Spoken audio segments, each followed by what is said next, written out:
Welcome to you all at my YouTube channel study time with SK. Hello, this is Sonali Kumari और इस video में हम cover करने वाले हैं BEVAE 181 के MCQ questions from question number 281 to question number 300। इस वीडियो का पहला क्वेश्चन है burns waste product. Waste product को बर्न करना। आपके पास ऑप्शन है A incineration, B solidification, C both and D is none of these. Correct answer यहाँ पर हो जाएगा ऑप्शन A इंसिनरेशन। इंसिनरेशन में आप वेस्ट प्रोडक्ट को बर्न करते हो। सॉलिडिफिकेशन में जो आपका वेस्ट प्रोडक्ट है उसे हम सॉलिड में कन्वर्ट करते हैं। 282 नंबर का क्वेश्चन है वेस्ट कंसीडर्ड एज हजार्डस। कौन से वेस्ट को हम हजार्डस वेस्ट कंसीडर कर सकते हैं? आपके पास ऑप्शन है A ignitability, option B corrosiveness, C reactivity and option D is all of these.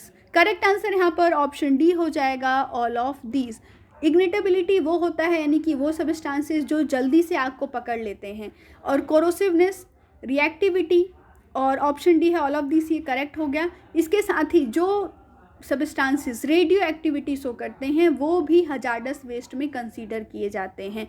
अच्छा, एक और चीज़ की जो टॉक्सिसिटी होती है और हजार्डस होता है, इन दोनों में क्या डिफरेंस है? जो टॉक्सिसिटी होती है वो आपकी बॉडी में जाके आपके मेटाबॉलिज्म को, जो मेटाबॉलिज्म का प्रक्रिया है उसको डिस्टर्ब करती है, उसे हम टॉक्सिसिटी कहते हैं। और हजार्डस वो होता है यानी कि जो एक बड़े लेवल पे आप नुकसान पहुंचाए, जैसे कि इग्निटेबिलिटी यानी कि वो सारे सब्सटेंसेस जिनमें जल्दी से आग लगती है, जो फायर को जल्दी से कैच कर सकते हैं और इससे ज़्यादा नुकसान होता है। इसी तरीके से रिएक्टिविटी है, कोरोसिवनेस है और रेडियो एक्टिविटी है। आगे चलते हैं अगले क्वेश्चन की तरफ। 283 नंबर का क्वेश्चन आपकी स्क्रीन पर। Solid waste management. Solid waste management क्या है आपको ये बताना है। आपके पास ऑप्शन है A reduce solid waste, B reuse of waste material, option C है recovery and recycling material and D is all of these. Correct answer यहाँ पर ऑप्शन D हो जाएगा ऑल ऑफ दीज। आपको 3 R's का रूल याद है, बचपन में आपने पढ़ा होगा 3 R's का rule, reduce, reuse and recycle.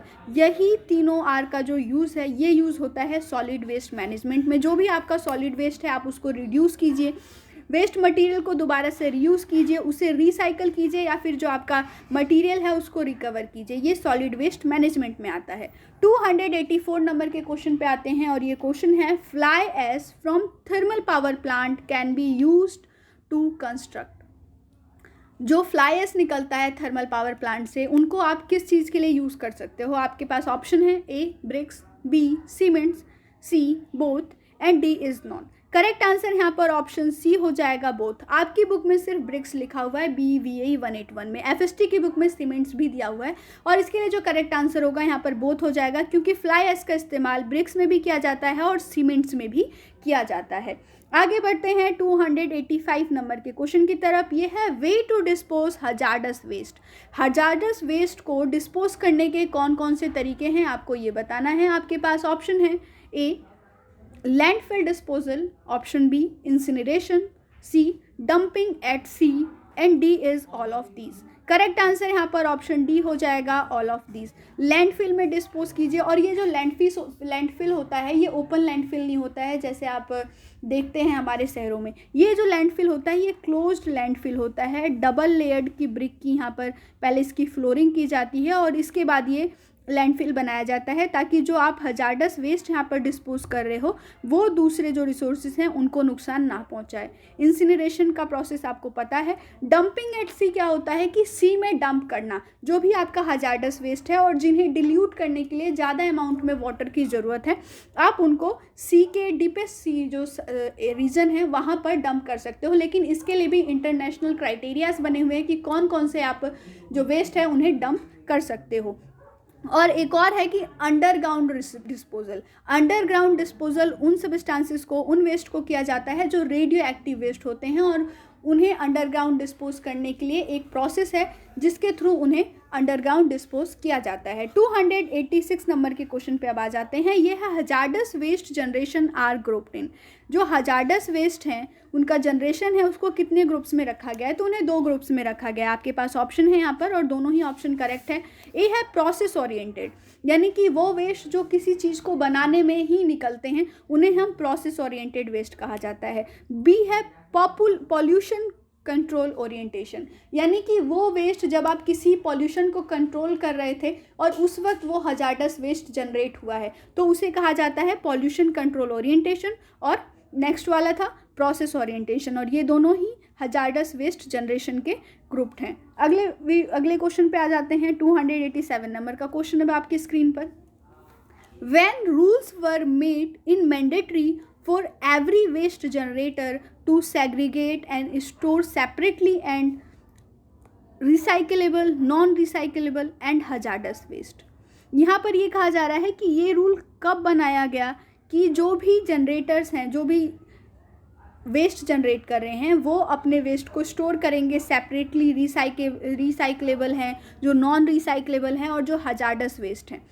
और इस चीज़ को कब किया गया है आपको ये बताना है। Ministry of environment, forest and climate change ने वेस्ट मैनेजमेंट रूल को थोड़ा सा चेंज किया था। अब आपको बताना है कि ये किस साल में चेंज किया गया था। तो इसके लिए जो करेक्ट आंसर होगा वो ऑप्शन बी हो जाएगा, 2016। 2016 में ministry of environment, forest and climate change ये रूल लेकर के आई कि जो लोग भी वेस्ट जनरेट कर रहे हैं वो अब अपने वेस्ट को सेपरेटली रखेंगे, रिसाइकलेबल को अलग रखेंगे, नॉन रिसाइकलेबल को अलग रखेंगे, और जो उनका हजार्डस वेस्ट है उन्हें अलग अलग करके ही अपने म्युनिसिपल जो उनके ऑफिसर्स हैं उनके हाथ में हैंड ओवर करेंगे। अगले क्वेश्चन पे आते हैं। 288 नंबर का क्वेश्चन। एनर्जी एब्जॉर्ब्स री इमिटेड इन फॉर्म ऑफ, जो भी एनर्जी एब्जॉर्ब होती है वो किस फॉर्म में री इमिट होती है हमारे अर्थ पे। जितनी भी सब्सटेंसेस हैं आपको पता है सभी कुछ ना कुछ एनर्जी को एब्जॉर्ब करती हैं, तो वो एनर्जी किस फॉर्म में अब री इमिट होता है आपको ये बताना है। इसके लिए जो करेक्ट आंसर होगा वो हो जाएगा ऑप्शन है इंफ्रारेड रेडिएशन। इंफ्रारेड रेडिएशन उन सभी चीज़ों से निकलती है जिनमें कुछ ना कुछ तापमान होता है, चाहे वो आपकी बॉडी हो, आपका अर्थ हो या फिर आपकी बिल्डिंग हो। अगले क्वेश्चन पे आते हैं। 289 नंबर का question. The parties of the UNFCC adopted Kyoto protocol इन, जितनी भी UNFCC की पार्टीज हैं उन्होंने काइटो प्रोटोकॉल कब अपनाया ये आपको बताना है। काइटो नाम का एक जगह है जापान में और वहाँ पर ये सम्मेलन हुआ था, इसीलिए इसे काइटो प्रोटोकॉल कहा जाता है। और UNFCC का जो फुल फॉर्म है वो होता है United Nations framework convention and climate change. अब आपको बताना है काइटो प्रोटोकॉल का, तो इसके लिए जो करेक्ट आंसर ऑप्शन सी हो जाएगा। 1977 में जो भी UNFCC की पार्टीज़ हैं उन्होंने काइटो प्रोटोकॉल को अडॉप्ट किया। इसमें यह है कि ये जो कंट्रीज़ हैं वो रिड्यूस करेंगी अपनी ओवरऑल जो उनका यहाँ पे इमिशन होता है ग्रीन हाउस गैसेस का 5.2% तक उन्हें उसे रिड्यूस करना है। अगले क्वेश्चन पे आते हैं। 299 नंबर का क्वेश्चन, और ये कहा जा रहा है in India, is India party to UNFCC, क्या इंडिया UNFCC का पार्टी है? तो इसके लिए जो करेक्ट आंसर होगा वो ऑप्शन ए हो जाएगा, यस, इंडिया UNFCC का पार्टी है और इसने साइन की थी ट्रीटी 10 जून 1992 को। अगले क्वेश्चन पे आते हैं। 291 नंबर का question. Government of India laid down it's nation action plan on climate change NAPCC। NAPCC का आप यहाँ पर फुल फॉर्म देख लीजिए। NAPCC का जो फुल फॉर्म होता है वो होता है national action plan on climate change NAPCC। आपको ये बताना है कि ये प्लान कब अडॉप्ट किया गया था गवर्नमेंट के द्वारा। आपके पास ऑप्शन है A 2006, B 2007, C 2008 and D is non. Correct answer यहाँ पर ऑप्शन सी हो जाएगा 2008।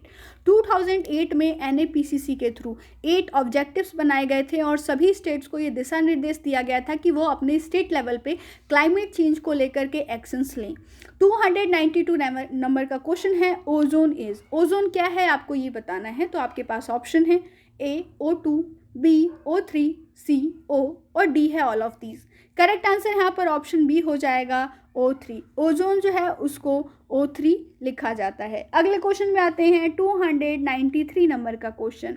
Stratosphere is present near the equator is at, जो स्ट्रेटोस्फेयर है वो इक्वेटर के पास कहाँ पर प्रेजेंट है आपको ये बताना है, आपको वो हाइट बतानी है। आपके पास ऑप्शन है यहाँ पर और उसके लिए जो करेक्ट ऑप्शन होगा वो हो जाएगा option A 25 kilometre near the equators और 15 kilometre near the polar region है। अगले क्वेश्चन में आते हैं 294 नंबर का question. It protects earth from harmful UV radiations. क्या है जो अर्थ को हार्मफुल यूवी रेडिएशन से प्रोटेक्ट करता है? आपके पास ऑप्शन है, A atmosphere, B blanket, C ozone और डी है नॉन। करेक्ट आंसर यहाँ पर हो जाएगा option C ozone. Next question है 295 नंबर का। Ultraviolet radiation can be subdivided into. Ultraviolet radiations जो हैं उन्हें कितने पार्ट्स में आप सब डिवाइड कर सकते हो? तो उन्हें हम 3 पार्ट्स में सब डिवाइड्स करते हैं। पहला होता है UVA, UVB एंड UVC। तो यहाँ पर ऑप्शन डी सबसे पहले इसके लिए करेक्ट हो जाएगा। जो UVA है ये लेस एनर्जेटिक होता है, वहीं पर UVB और UVC जो है ये मोस्ट एनर्जेटिक फॉर्म है अल्ट्रा वायलेट रेडिएशन के। अगले क्वेश्चन पे आते हैं 296 नंबर का question. Concentration of ozone is measured in. Ozone का कॉन्सेंट्रेशन किस में मेज़र किया जाता है ये आपको बताना है। तो इसके लिए जो करेक्ट आंसर होगा वो हो जाएगा option B Dobson unit. DU में ओजोन की कॉन्सेंट्रेशन को मेज़र किया जाता है। सबसे पहले ये मेज़र किया गया था 1957 में। इसके बाद जब 1985 में मेज़र किया गया तो ये पता लगा कि ओजोन लेयर जो है वो अंटार्कटिका के पास डिप्लीट हो रहा है। अगले क्वेश्चन पे आते हैं 297 नंबर का क्वेश्चन। ये है pH of normal rain. Normal rain का pH कितना होता है आपको ये बताना है। आपकी स्क्रीन पर ऑप्शन है 5.7, बी 3.6, ऑप्शन सी है 5.2 and D is none. Correct answer हो जाएगा ऑप्शन ए 5.7। जो नॉर्मल pH होता है रेन का वो नॉर्मली थोड़ा सा एसिडिक होता है और ये वैल्यू होती है 5.7। अगले क्वेश्चन पे आते हैं 298 नंबर का क्वेश्चन है। Acid rain cause due to reaction of. Acid rain किस कारण से होता है आपको ये बताना है। आपके पास ऑप्शन है, A oxides of nitrogen, B oxides of sulphur, C both and D is none. Correct answer यहाँ पर ऑप्शन सी हो जाएगा both. Oxides of nitrogen and sulphur दोनों के रिएक्ट होने से एसिड रेन होती है। अगले क्वेश्चन पे आ जाते हैं 299 नंबर का क्वेश्चन और यहाँ पर ये कहा जा रहा है कि range of pH acidic rainfall. Acidic rainfall का pH रेंज कितना होता है आपको ये बताना है। आपको अभी पता लगा है कि जो नॉर्मल रेन का pH होता है वो 5.7 होता है और ये इंडिकेट करता है ऑप्शन नंबर ए की तरफ। 5.7 से 4 तक pH वैल्यू होती है एसिडिक रेनफॉल की। आगे बढ़ते हैं अगले क्वेश्चन की तरफ। अगला क्वेश्चन है क्वेश्चन नंबर 300। आज के इस वीडियो का लास्ट क्वेश्चन है ये। विच amendment of constitution in 1976 has made environment protection of fundamental duty. हमारे भारत के संविधान में कौन सा अमेंडमेंट है, कौन सा संशोधन है जो 1796 में हुआ था, जिसके बाद इन्वायरमेंट प्रोटेक्शन जो है वो एक फंडामेंटल ड्यूटी बन चुकी थी इंडिया के सभी सिटीजन्स के लिए। आपके पास ऑप्शन है यहाँ पर, A 44th, B 42nd, C 46th and option D is none. Correct answer यहाँ पर हो जाएगा ऑप्शन बी 42nd। 42nd जो अमेंडमेंट था, 42 वाला जो अमेंडमेंट था वो 1976 में हुआ था, जिसमें इन्वायरमेंट प्रोटेक्शन वो एक फंडामेंटल ड्यूटी बन गया था इंडिया के सभी सिटीजन्स के लिए। और ये हुआ था क्लॉज जी आर्टिकल 51A के तहत। आपको ये याद रखना है आर्टिकल 51A। ये क्वेश्चन भी बन सकता है कि संविधान के किस आर्टिकल से जो इन्वायरमेंट प्रोटेक्शन है वो एक फंडामेंटल ड्यूटी है सभी सिटीजन्स का इंडिया के, तो वो है आर्टिकल 51A। ये था आज का वीडियो जहां पर आपने देखा question number 281 to question number 300। Next हम इसी तरीके के इंपॉर्टेंट एंड इंटरेस्टिंग क्वेश्चंस लाते रहेंगे, लेकिन इससे पहले जो आज आपका एग्जामिनेशन है आप उसका क्वेश्चन पेपर हमें सेंड कर सकते हो ताकि हम उसके आंसर कीज आपको प्रोवाइड करा सकें। तो ये तो था आज का वीडियो, तब तक के लिए स्टे ट्यून। जय हिंद, जय भारत।